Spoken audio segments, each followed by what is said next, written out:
गृह मंत्री ने मुख्यमंत्री और प्रधानमंत्री वाले नए कानून पर पहली बार खुलकर बात की है। अमित शाह ने कहा कि विपक्ष जेल को ही सीएम हाउस बनाना चाहता है, लेकिन हम ऐसा होने नहीं देंगे। किसी को भी जेल के अंदर से डीजीपी, चीफ सेक्रेटरी को ऑर्डर नहीं देने देंगे। थोड़ी देर में आपको अमित शाह का ये पूरा इंटरव्यू हम दिखाएंगे इंडिया टीवी पर।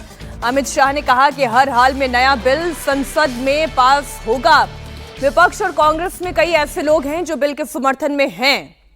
चाहिए, लेकिन इनोसेंट अंटिल प्रूवन गिल्टी, क्या इस सिद्धांत को ये उलट नहीं जाता इससे? देखिए, सीधे सवाल से मुझे नहीं लगता कि आप बिल की स्पिरिट के साथ न्याय कर पाएगी। मैं आपके माध्यम से पूरे देश की जनता को बताना चाहता हूं कि 130वां संशोधन क्या है। 130वें संशोधन में ये संविधान संशोधन है। इसमें हमने एक प्रावधान किया है कि प्रधानमंत्री, मुख्यमंत्री, भारत सरकार के मंत्री या राज्य सरकार के मंत्री किसी भी गंभीर आरोप में अगर अरेस्ट होते हैं और 30 दिन तक उनको जमानत नहीं मिलती है तो मुख्यमंत्री या प्रधानमंत्री मंत्री के केस में उनको उनके स्थान से मुक्त करेंगे। अगर वो नहीं करते हैं तो अपने आप कानूनन वो मुक्त हो जाएंगे। ये प्रावधान 130वें संवैधानिक संशोधन में हमने किया है। अब सबसे पहले मैं स्पष्ट कर देता हूं, संसद के अंदर चुनी हुई सरकार कोई भी विधेयक लाए या संवैधानिक संशोधन लाए, इसको सदन के सामने रखने में क्या विरोध हो सकता है? जबकि मैंने स्पष्ट कर दिया था कि इसको हम दोनों सदनों की संयुक्त समिति को सौंपेंगे। वहां आप आपके विचार व्यक्त कर सकते हैं। और दूसरा, जब इस पर मतदान हो तब आप आपका मत व्यक्त कर सकते हो, क्योंकि ये संवैधानिक संशोधन है तो 2/3 बहुमत चाहिए दोनों सदनों में, जो आपके पास नहीं है या नहीं है वो तो उस वक्त सिद्ध होगा। परंतु उस वक्त आप अपना विचार भी रख सकते हो और वोट भी कर सकते हो। किसी भी सरकार के विधेयक को या संविधान संशोधन को सदन में पेश न होने देना और इस तरह का व्यवहार करना, ये क्या लोकतंत्र में उचित है? क्या देश की पार्लियामेंट के दोनों सदन बहस के लिए है या शोरगुल और हल्ले के लिए है? मुद्दे का विरोध हमने भी देखा है, हमने भी करा है, परंतु बिल को पेश न होने देने की एक प्रकार की मानसिकता मैं नहीं मानता हूं कि ये लोकतांत्रिक है और विपक्ष को देश की जनता के सामने इसका जवाब देना पड़ेगा। उनका जो मैनर ऑफ प्रोटेस्ट है उसके बारे में मैं बाद में पूछूंगी, लेकिन ये जो गंभीर आरोपों का जो दायरा है, क्या आप स्पष्ट कर सकते हैं कि गंभीर आरोप क्या है? स्पष्ट कर सकती है क्या? हाँ, तो वही मैं आपसे तो जरा पूछिए आरोप। तो क्या आरोप हो सकते हैं? कैपिटल मतलब मर्डर, रेप, ऐसे वाले जो नहीं, पहले विपक्ष का इस बिल में विरोध क्या है वो तत्वतः आप बता सकती है क्या? इसका मूल विरोध का कारण जो विपक्ष ने मीडिया को समझाया होगा, हाँ, वो आप हमें बताइए। तो वो तो कह रहे हैं कि आप इस बिल के जरिए आप जो इलेक्टेड रिप्रेजेंटेटिव है, जिनके पास मैंडेट है और जिनका जनाधार से कनेक्शन है, आप उसको उलट रहे हैं और आप 30 डेज में आप बेल नहीं मिलेगा तो वो हट जाएंगे। और ये तो it is like political suicide या पॉलिटिकल मर्डर। देखिए, इस देश में आज एनडीए के मुख्यमंत्रियों की संख्या ज्यादा है। प्रधानमंत्री भी एनडीए के हैं, श्री नरेंद्र मोदी प्रधानमंत्री। तो ये बिल सिर्फ विपक्ष के लिए क्वेश्चन खड़ा नहीं करता, हमारे मुख्यमंत्रियों के लिए भी क्वेश्चन खड़ा करता है। मैंने जो सुना वो कह रहे कि आपके लोगों के सामने एफआईआर नहीं होती है। ये जनता को गुमराह करे। उनको मालूम है कि किसी भी व्यक्ति के खिलाफ आरोप है तो आप पब्लिक इंटरेस्ट लिटिगेशन के माध्यम से कोर्ट के सामने जा सकते हैं। कोर्ट ऑर्डर करेगी कि इनके खिलाफ एफआईआर करो। अगर ज्यादा ही गंभीर मामले हैं तो कोर्ट मॉनिटर भी करती है। इसमें पक्ष विपक्ष कहाँ आता है? बट एक सेकंड, मेरी बात पूरी नहीं हुई है। इसमें पक्ष विपक्ष नहीं आता है। और दूसरी बात, इसमें 30 दिन तक जमानत का प्रावधान किया गया है। अगर फर्जी टाइप का केस है तो देश की हाई कोर्ट और सुप्रीम कोर्ट आंख मूंद कर नहीं बैठे हैं। किसी भी केस में हाई कोर्ट और सुप्रीम कोर्ट को जमानत देने का अधिकार है। अगर जमानत नहीं मिलती है तो आपको पद छोड़ना पड़ेगा।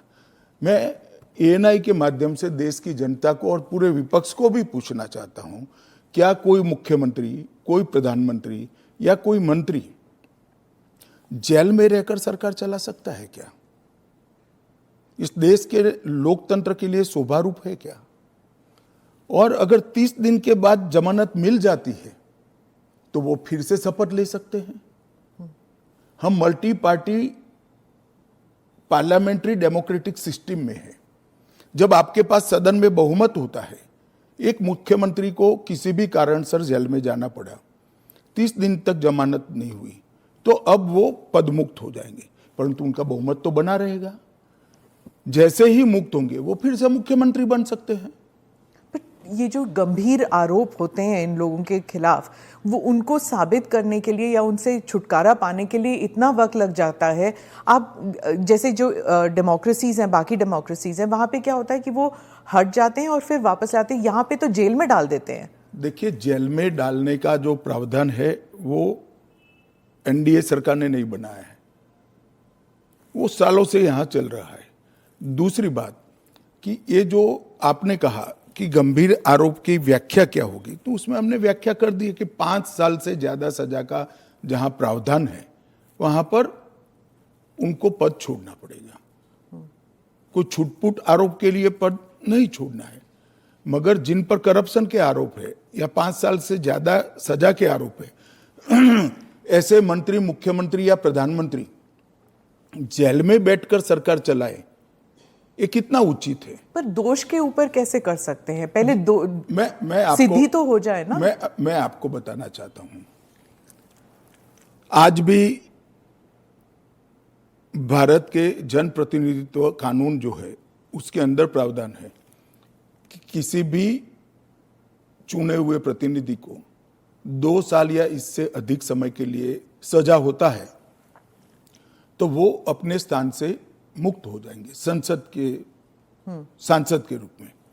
अब उस पर हाई कोर्ट की अपील बाकी है, इस पर सुप्रीम कोर्ट की अपील बाकी है, मगर एक मॉरल ग्राउंड तय करने के लिए कानून आजादी मिली तब से बना है। इस पर भी आर्गुमेंट होता है कि भाई वो हाई कोर्ट से छूट जाएंगे, वो सुप्रीम कोर्ट से छूट जाएंगे, क्योंकि अपील फाइनल नहीं हुई है। तो जैसे ही छूटते हैं उनकी सदस्यता रिवाइव हो जाती है। कई सारे लोगों की सदस्यता समाप्त हो गई और तुरंत रिवाइव भी हुई, ऊपर से सजा का स्टे मिलने के बाद। पर इस दौरान उनका राजनीतिक कुछ नहीं होता है ना सर। सत्येंद्र जैन का देख लीजिए, उनके 4 साल कौन लौटाएगा? उनकी जो पॉलिटिकल लाइफ है वो तो खत्म हो गई ना। नहीं, मगर 4 साल तक उनको जमानत नहीं मिला, केस अभी चालू है। हाँ, तो पर उसके बाद सीबीआई का जो रिपोर्ट है वो कोर्ट ने एक्सेप्ट कर लिया ना। आप भयंकर भ्रांति में हो। जिस एफआईआर में वो 4 साल जेल में रहे, वो एफआईआर में क्लोजर रिपोर्ट नहीं भरी गई। क्लोजर रिपोर्ट 2022 के केस में भरी गई। जिन 4 केसों में वो जेल में गए थे और लंबे समय तक रहे, वो 4 केसों में सीबीआई ने चार्जशीट किया है और वो ट्रायल फेस कर रहे हैं। मगर आप पार्टी के प्रोपेगेंडा का आप शिकार हो।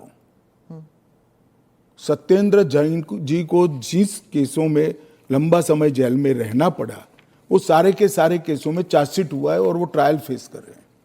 और अरविंद केजरीवाल जो थे, उनका भी ऐसे ही हुआ था, बेल मिला और फिर उसके बाद वो वापस आ गए। क्या यही होने वाला है हर नॉन बीजेपी चीफ मिनिस्टर के साथ? तो आप मुझे एक बात का जवाब दीजिए।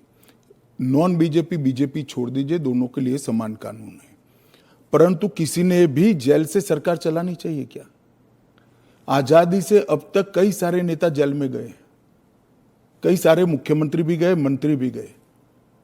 और सब ने इस्तीफा देकर जेल में गए। अभी अभी एक ट्रेंड शुरू हुआ कि जेल में जाने के बाद भी इस्तीफा नहीं देना। ढेर सारे ऐसे लोग हैं जिन्होंने इस्तीफा दिया।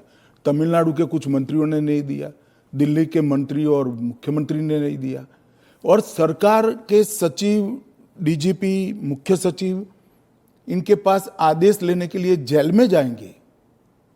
ये क्या हमारे लोकतंत्र को दुनिया में सम्मान दिलाएगा क्या? ये मुद्दे पर चिंता, चर्चा होनी चाहिए, नहीं होनी चाहिए। और मैं आज जो कांग्रेस पार्टी इसका मुखर कर विरोध कर रही है, वो कांग्रेस पार्टी के एक स्टैंड को ही मैं कह रहा हूं। जब यूपीए की सरकार थी, श्री मनमोहन सिंह जी इनके प्रधानमंत्री थे और लालू प्रसाद यादव जी इनके मिनिस्टर थे। लालू प्रसाद जी को सजा हो गई। मनमोहन सरकार एक ऑर्डिनेंस लेकर आई कि 2 साल की सजा हो तो भी अपील का स्टेज बाकी है तो उनकी सदस्यता नहीं जाती है। यही मॉरल ग्राउंड था जो आप कोट कर रही हो। तो एक ऑर्डिनेंस लेकर आए कि हम इसको बदल दे रहे हैं। ऑर्डिनेंस से बदलने का कैबिनेट ने प्रस्ताव भी किया। यही श्री राहुल गांधी इसको कंप्लीट नॉनसेंस कहकर सार्वजनिक रूप से प्रेस कॉन्फ्रेंस में फाड़े थे ऑर्डिनेंस को। और देश की कैबिनेट ने और देश के प्रधानमंत्री ने जो फैसला लिया था, उनकी पार्टी के ही प्रधानमंत्री ने जो फैसला लिया था, उसका मॉरल ग्राउंड पर उन्होंने मखौल उड़ाया था। और मनमोहन सिंह एक सॉरी फिगर बनकर रह गए थे पूरी विश्व के सामने। आज वही राहुल गांधी बिहार में सरकार बनाने के लिए सजा हो गई, वो लालू प्रसाद जी को गले मिल रहे हैं। ये ड्यूअल स्टैंडर्ड नहीं है क्या? ये शोभा देता है क्या? 3 चीजों से ये सारे आरोप खारिज हो जाते हैं। एक तो प्रधानमंत्री जी ने स्वयं अपने आप को इसमें डाला है। एक जमाने में कांग्रेस 39वां संविधान, प्रधानमंत्री ने डाला है, पहले नहीं थे क्या प्रधानमंत्री? ना, पहले तो प्रोविजन ही नहीं था। तो जब कानून ड्राफ्ट हो रहा था तो उन्होंने खुद डाला अपना? हाँ, खुद डाला है। पहले 39वां जो संशोधन था, इसमें इंदिरा जी उपराष्ट्रपति, राष्ट्रपति के साथ साथ खुद को भी इनके खिलाफ कोई वैधता नहीं रहती है चुनावी मुकदमों का एक संविधान संशोधन लेकर आई थी। वो खैर कांग्रेस पार्टी और श्रीमती इंदिरा गांधी की नैतिकता का सवाल है। नरेंद्र मोदी जी अपने खिलाफ खुद संविधान संशोधन लेकर आए हैं कि प्रधानमंत्री भी जेल में जाएगा तो उसको इस्तीफा दे देना पड़ेगा। पर इससे एक एक्स्ट्रा जुडिशियल पावर कह लीजिए जो भी एक अधिकारी को नहीं मिल जाता कि प्रधानमंत्री से भी ज्यादा सीनियर हो जाता है वो? जी, आप ऐसे बात करिए जिसमें जैसे इस देश में कोई कोर्ट ही नहीं है। पर कोर्ट में डिलेज होते हैं ना सर? ये कानून आने के बाद नहीं होंगे, क्योंकि कोर्ट को तुरंत इंटरवीन करना पड़ेगा। किसी चुने हुए प्रतिनिधि को खारिज करने का प्रावधान हुआ है। मैं तो उल्टा कहता हूं, इससे यस और नो जो होना है वो जल्दी हो जाएगा। तो प्रेशर कोर्ट्स पे होगा डिक्लेयर करने के लिए? प्रेशर होगा ये कहना ठीक नहीं है। हाँ। मगर हमारी कोर्ट भी, पर उसी सुनिए ना, हमारी कोर्ट भी कानून की गंभीरता को समझती है। जब 30 दिन के बाद पद छोड़ना है तो वो उसके पहले इसका फैसला करेगी कि बेल मिलना चाहिए या नहीं मिलना चाहिए। हाईकोर्ट में जब केस गया कि श्री केजरीवाल जेल में है, तब उनको वहां से इस्तीफा देने चाहिए। एक पब्लिक इंटरेस्ट लिटिगेशन फाइल हुआ। हाईकोर्ट ने कहा कि हम सैद्धांतिक रूप से मानते हैं कि इनको छोड़ देना चाहिए मॉरल ग्राउंड पर, परंतु अभी के कानून में कोई प्रावधान नहीं है। चलिए, अब कानून में प्रावधान हो गया। मेरा बहुत स्पष्ट मानना है, मेरी पार्टी का मानना है, देश के प्रधानमंत्री का मानना है कि इस देश में कोई भी मुख्यमंत्री हो, मंत्री हो या प्रधानमंत्री हो, जेल में रहकर सरकार नहीं चला सकते। पहले भी कई लोगों ने मॉरल ग्राउंड पर इस्तीफा दिया है। लाल कृष्ण अडवाणी जी ने दिया था, येदुरप्पा जी ने दिया था, ईश्वरप्पा जी ने दिया था, जॉर्ज फर्नांडिस जी ने दिया था। कई सारे लोगों ने मॉरल ग्राउंड पर इस्तीफे दिए हैं। कोई जेल में जाकर सरकार नहीं चलाई। इवन हेमंत सोरेन ने दिया था रिसेंट पास्ट में। जब वो छूट कर आए तो फिर से मुख्यमंत्री बन गए। अब इसका हमने कानूनी प्रोविजन किया है, क्योंकि जब पहले कानून बने होंगे, संविधान बना होगा, तब संविधान निर्माताओं ने ऐसी निर्लज्जता का कल्पना नहीं करा होगा कि कोई भी मुख्यमंत्री जेल में जाएगा और अंदर से मुख्यमंत्री बना रहेगा। खैर, अब ऐसी घटनाएं हुई है रिसेंट पास्ट में, तो हमें हमारी नैतिक मूल्यों के स्तर को गिरने नहीं देना चाहिए। एक कानून नैतिक स्तर के मूल्यों को एक आधार देगा और इससे हमारा लोकतंत्र निश्चित रूप से मजबूत होगा। गृह मंत्री जी, विपक्ष कह रहा है कि सरकार जो है वो इस तरह के जो सिचुएशन बनाएगी या फिर कोर्ट पर दबाव डालेगी कि 30 दिन में जमानत नहीं मिलेगा। अगर 30 दिन में जमानत नहीं मिल जाता तो फिर the entire thing falls through. देखिए, ये उनका पद से चिपक रहने के लिए एक अलग प्रकार से बनाया हुआ खूबसूरत आर्ग्यूमेंट है।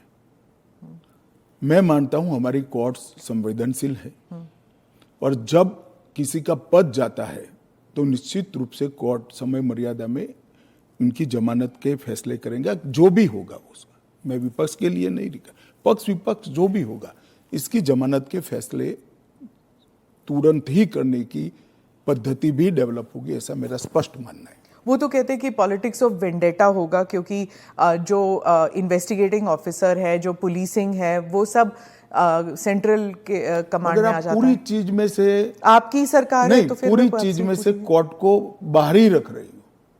तो कोर्ट जाने से पहले इन्वेस्टिगेशन भी तो होगा ना। इन्वेस्टिगेशन तो पुलिस के हाथ में। मैं समझ गया, इन्वेस्टिगेशन हो गया, गलत हुआ, मान लीजिए आरोप भी मान लीजिए, अरेस्ट भी गलत हुई, तो 30 दिन में कोर्ट कहेगा अरेस्ट गलत है। और वेंडेटा की बात कांग्रेस पार्टी कर रही है, इनको शोभा नहीं देता जी।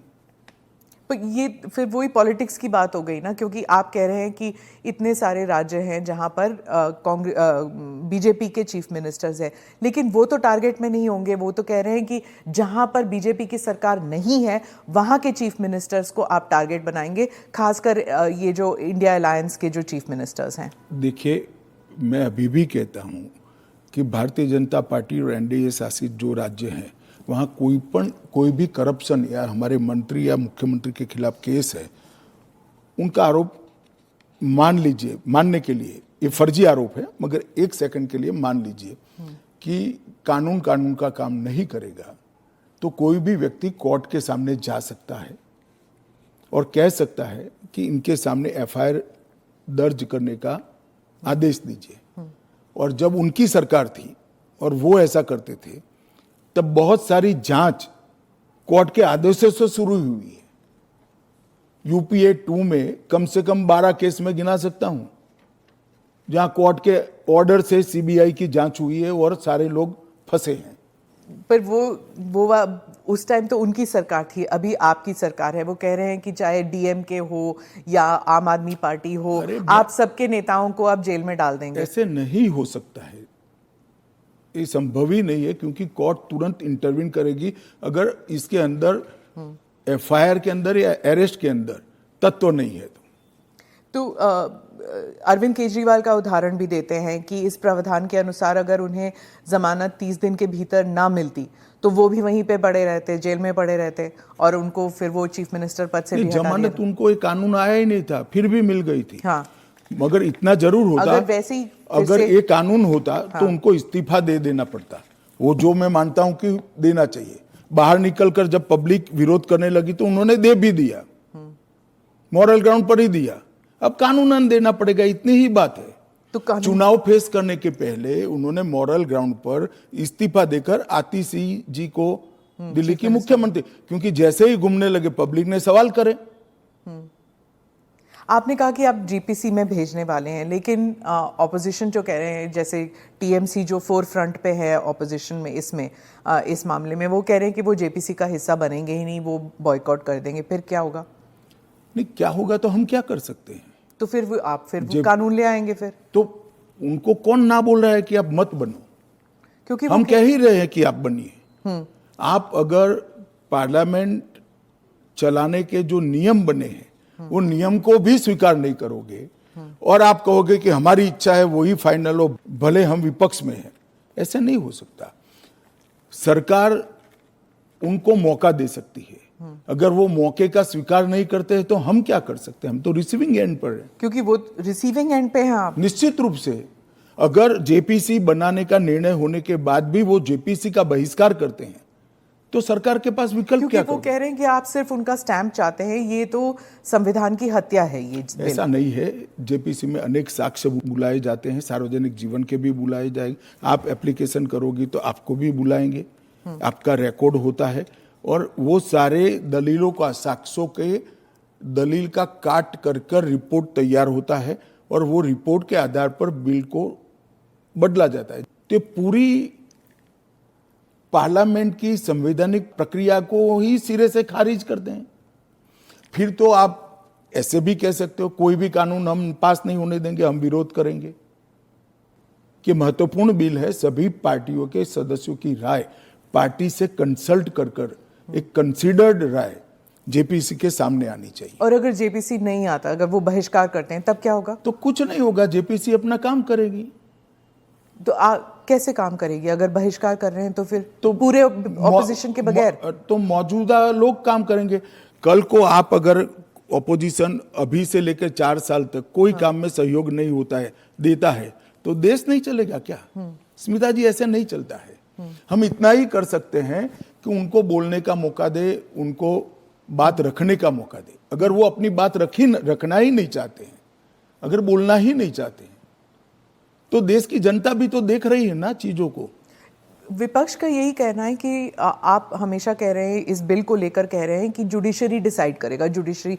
लेकिन जुडिशरी में सारे केसेस इतनी लंबे तौर पर विलंबित होती हैं। केस नहीं चलते हैं। और एक सेकंड, जुडिशरी में बेल के केस कभी भी, मेरे अलावे किसी भी बेल का केस सुप्रीम कोर्ट में 5 दिन से ज्यादा नहीं चला है। पर ये इरिवर्सिबल हो गया ना, ये जो केसेस हो जाते हैं, अगर उनको पद छोड़ना पड़े तो ये इरिवर्सिबल तो हो ना, जमानत मिलने के बाद वो फिर से ले सकते हैं। हमारा इतना ही है कि जमानत नहीं होती तब तक आप जेल से सरकार नहीं चला सकते। तो चलो, जमानत मिलने में 30 की जगह 40 दिन हुआ, तो 40 दिन के बाद आप शपथ ले सकते हो।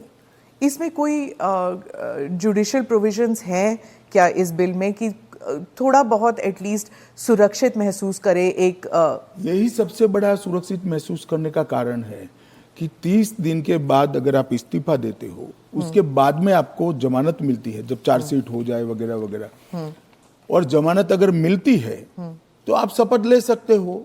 इससे असुरक्षित होने का कोई भाव रखने का कारण नहीं। नजरिए में आप ऑलरेडी गिल्टी साबित हो गए ना, अगर आपको इस्तीफा देना है, फिर से इलेक्शन लड़ना है। ऐसा है, इसके पहले कितने स्टेज आते हैं पहले आप जान लीजिए।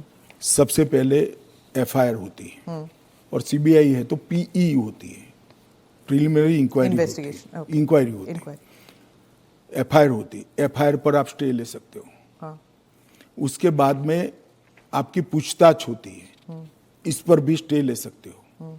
इसके बाद में आपका समन निकलता है, उसके बारे में भी आप स्टे ले सकते हो, और अरेस्ट पर भी स्टे लेते हो, और अरेस्ट होती है तो फिर जमानत के लिए अप्लाई भी कर सकते हो। ये 5 स्टेज आते हैं, रातों रात कुछ नहीं होता।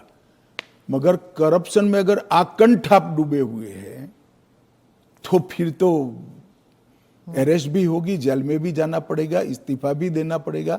फिर भी अगर बाद में जमानत होती है तो आप फिर से शपथ ले लो भाई। मगर एक बात आप मुझे ये बताइए, क्या एज अ सीनियर जर्नलिस्ट आप इस चीज को ठीक मानती है?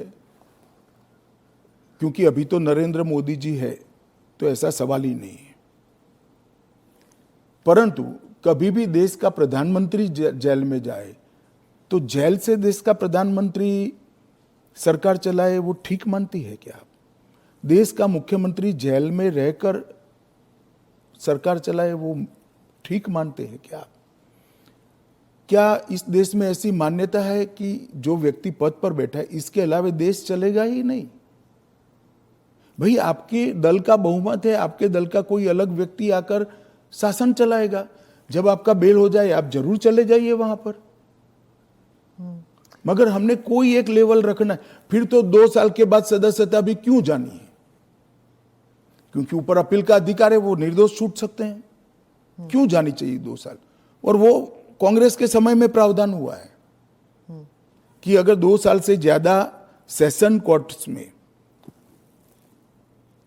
जेल होती है, 2 साल से ज्यादा समय के लिए कैद का ऑर्डर होता है, तो आपकी सदस्यता अपने आप समाप्त हो जाती है। गृहमंत्री जी, मॉनसून सेशन में हमने देखा कि विपक्ष ने आप पर भी आरोप किया कि आप भी जेल गए थे, आप पे भी आरोप हुआ था। तो जब उन्होंने ऐसा कहा, आपने कहा कि मुझे नैतिकता के बारे में कांग्रेस से नहीं सीखना, उस बारे में आप बताएंगे हमें कुछ? जरूर बताऊंगा। मैंने इसलिए कहा था कि मेरे पे आरोप लगा और जैसे ही मुझे समन आया, अरेस्ट छोड़ दीजिए, सीबीआई ने मुझे समन किया, मैंने दूसरे ही दिन इस्तीफा दे दिया था। अरेस्ट तो मेरी बाद में हुई। जैसे ही सीबीआई ने मुझे समन किया था, मैंने दूसरे ही दिन इस्तीफा दिया था और केस चला और केस में जजमेंट भी आया कि ये पॉलिटिकल वेंडेटे का केस था और मैं पूर्णतया निर्दोष हूं। पर वो तो बाद में आया था ना? 1 सेकंड सुनिए ना। हाँ। 1 सेकंड, वो जजमेंट बाद में आया। बेल मेरी पहले हो गई थी, बेल मेरी पहले हो गई थी और वो जजमेंट ऐसा आया कि कंप्लीटली पॉलिटिकल वेंडेटा के केस है, कहीं पर दूर दूर तक मेरा इस केस में इन्वॉल्वमेंट नहीं है और मुझे शंका के आधार पर बरी नहीं किया गया था। मेरे सामने के केस को खारिज किया गया था और मुझे बेल मिल गया था 96वें दिन पर। फिर भी मैंने फिर से शपथ लेकर गृह मंत्री नहीं बना था। इतना ही नहीं, जब तक मैं कंप्लीटली मेरे सामने के सारे आरोप क्वाश नहीं हुए, तब तक मैंने किसी भी संवैधानिक पद पर शपथ नहीं ली थी। तो मुझे क्या विपक्ष नैतिकता के पाठ पढ़ाता है? इन लोगों ने इंदिरा जी के समय में प्रयास किया कि प्रधानमंत्री को शील्ड किया जाए और आज भी ये प्रयास कर रहे हैं कि अगर कभी जेल में जाना पड़े तो हम आराम से जेल से सरकार बनाएंगे, जेल को सीएम हाउस पीएम हाउस बनाएंगे और वहां जाकर डीजीपी जेल से ऑर्डर लेंगे, चीफ सेक्रेटरी जेल से ऑर्डर लेंगे, भारत सरकार के कैबिनेट सेक्रेटरी जेल से ऑर्डर लेंगे, भारत सरकार के गृह सचिव जेल से ऑर्डर लेंगे। इस तरह से देश चलेगा। और ये कल्पना ही मैं तो, मेरी पार्टी और मैं दोनों सिरे से खारिज करते हैं कि जो व्यक्ति बैठा है इसके बगैर इस देश का शासन नहीं चल सकता और इससे किसी का भी बहुमत पार्लियामेंट में या विधानसभा में प्रभावित नहीं होगा। एक सदस्य जाएगा, आपकी ही पार्टी के दूसरे साथी सरकार चलाएंगे और आप जब जमानत प्राप्त कर लोगे तो आप आकर फिर से शपथ कर सकते हो। इसमें आपत्ति क्या है? अमित शाह जी, आप बार बार जुडिशरी का हवाला देते हैं, लेकिन उस वक्त भी जस्टिस आफ्ताब आलम आपके घर आए थे आपसे सिग्नेचर लेने के लिए कि आप गुजरात से बाहर चले जाएंगे। ना, ऐसा नहीं हुआ है। आफ्ताब आलम साहब कभी मेरे घर पे आए नहीं है, ऐसी जरूरत भी नहीं पड़ी है।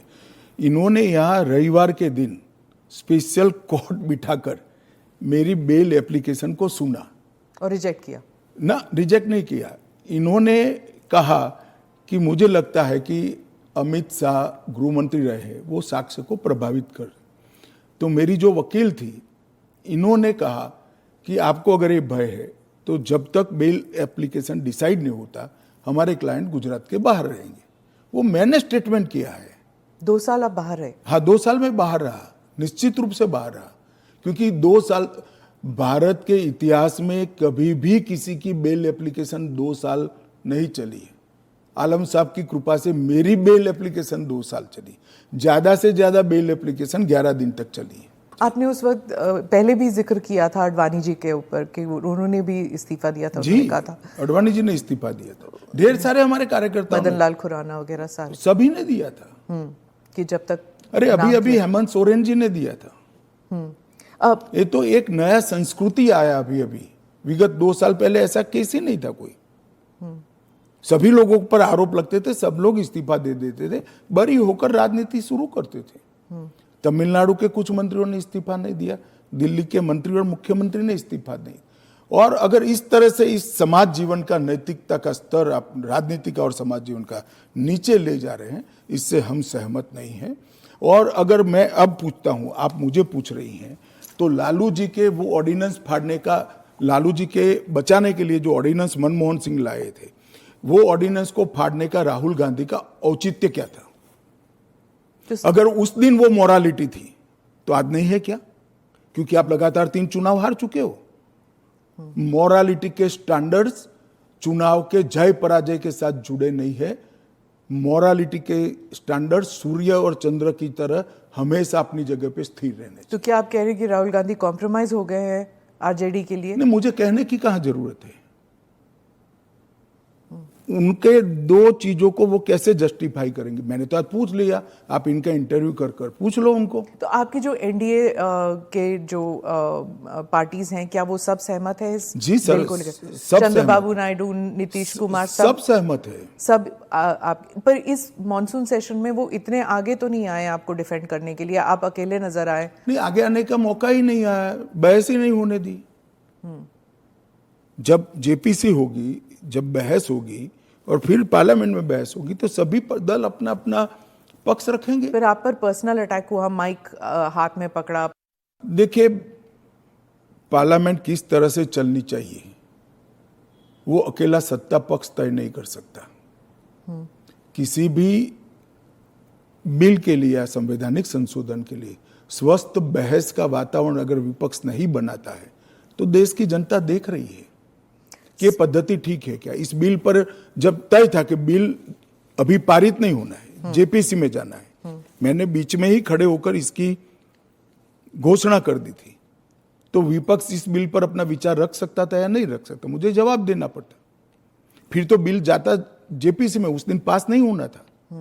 मैंने पहले ही घोषणा कर दी थी कि इस बिल को सरकार ने तय किया है कि ये जेपीसी में जाएगा, दोनों सदन का जेपीसी बनेगा, 21 सदस्य लोकसभा के होंगे, 10 सदस्य राज्यसभा के होंगे, 31 सदस्य प्रोरेटा सभी दलों से आएंगे। क्या ये बिल पास हो जाएगा? मुझे तो विश्वास है हो जाएगा। कांग्रेस पार्टी में ही और विपक्ष में ही कई लोग ऐसे निकलेंगे जो मोरालिटी का सपोर्ट करेंगे, मॉरल ग्राउंड को बनाए रखने के लिए सपोर्ट करेंगे। और फ्रेम है ये जेपीसी के अध्यक्ष जो बनेंगे उस पर निर्भर होगा। वो जब चर्चा समाप्त करेंगे तुरंत हम तो अगले सप्ताह में ले आएंगे।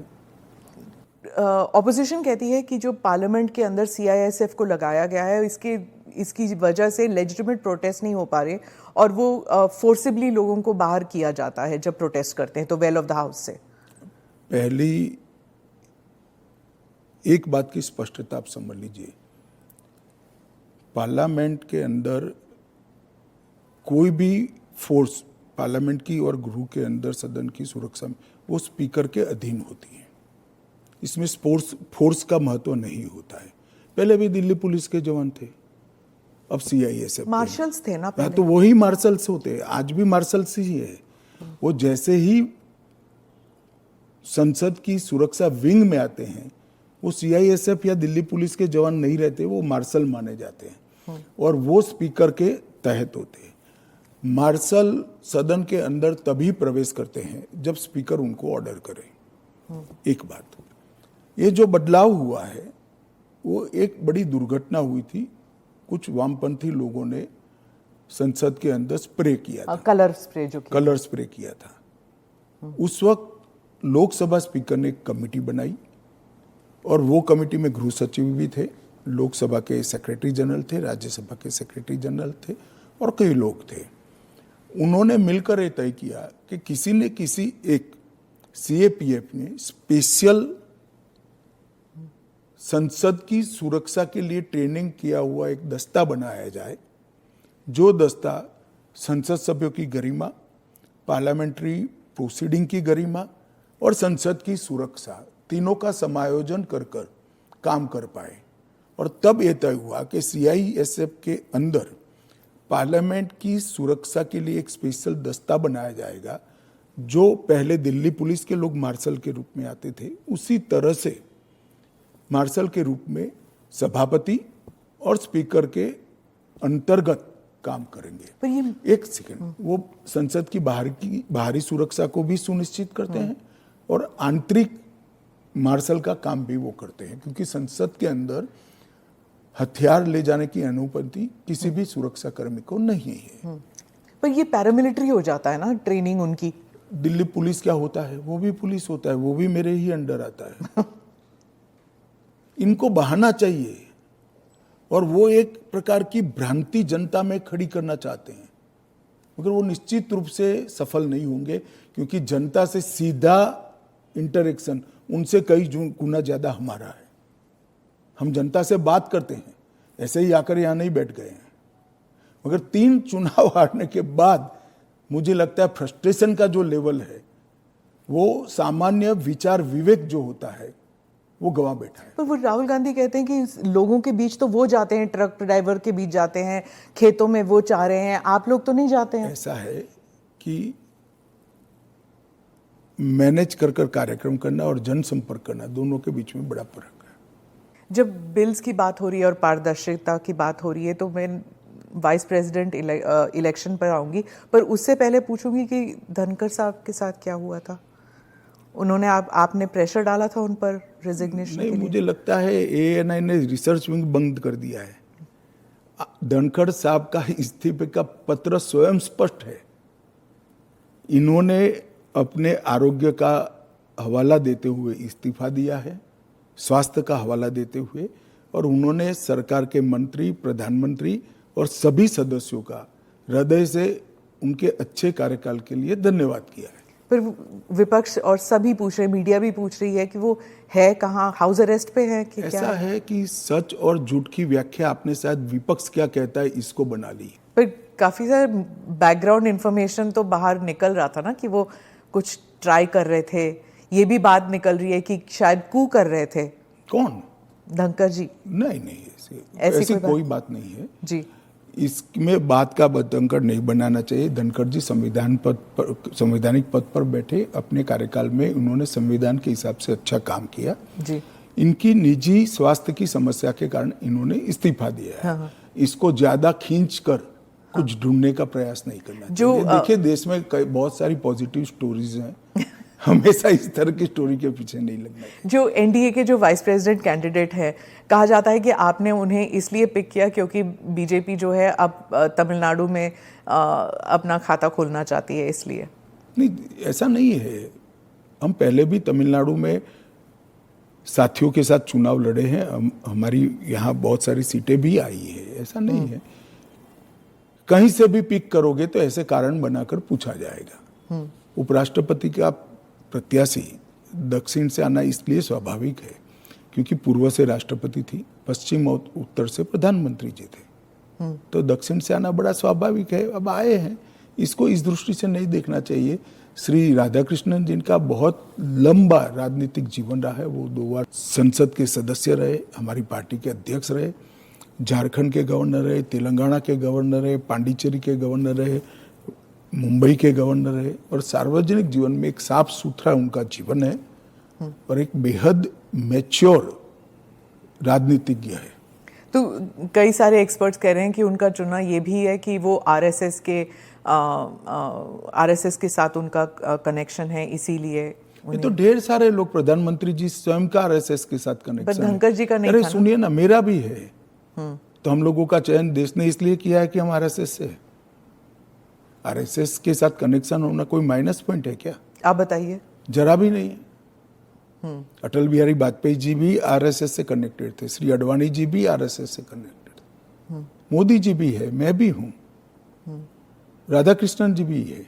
और जो इंडिया अलायंस के जो कैंडिडेट है, उनके बारे में आपने कहा कि उन्होंने एक समय था जब उन्होंने नक्सल मेरे कहने से क्या होता है, वो तो सुप्रीम कोर्ट का रिकॉर्ड है। सलवा जुडम को इन्होंने खारिज कर दिया।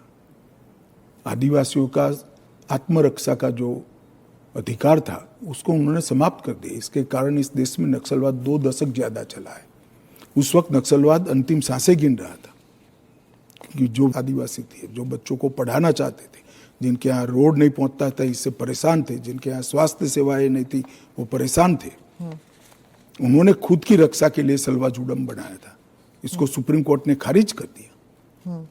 ये तो सुप्रीम कोर्ट का रिकॉर्ड है, इनका जजमेंट है। और इसके बाद जो स्कूल तबाह हो गए थे नक्सलियों के कारण, वो स्कूलों में सीआरपीएफ और सुरक्षा बल बैठे थे, रातों रात एक ऑर्डर करके सबको बाहर कर दिया। कई जगह हमले हुए सुरक्षा बलों पर। ये दोनों जजमेंट, इसका जवाब श्री सुदर्शन रेड्डी से ज्यादा राहुल गांधी ने देना चाहिए कि उन्होंने क्यों पिक किया। जी, मैं तो मानता हूं यही क्राइटेरिया रहा होगा।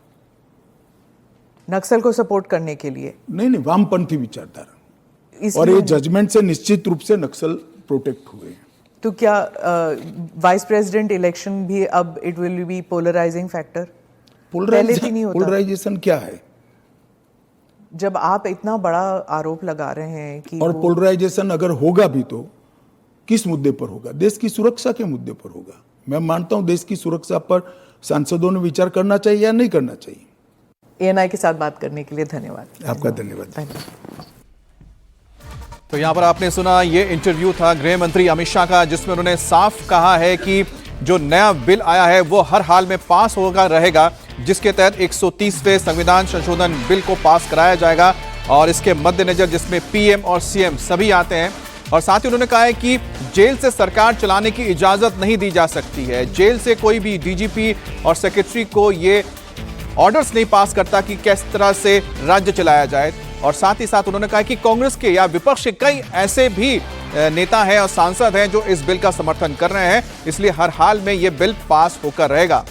साथ ही उन्होंने कहा है कि धनखड़ को लेकर जो लगातार सवाल किए जा रहे थे, पूर्व उपराष्ट्रपति जगदीप धनखड़ को लेकर जो सवाल पूछा गया था, तो उन्होंने कहा कि उनकी सेहत की वजह से उन्होंने इस्तीफा दिया है, इस पर कोई भी दूसरी बात की तरफ नहीं जाना चाहिए।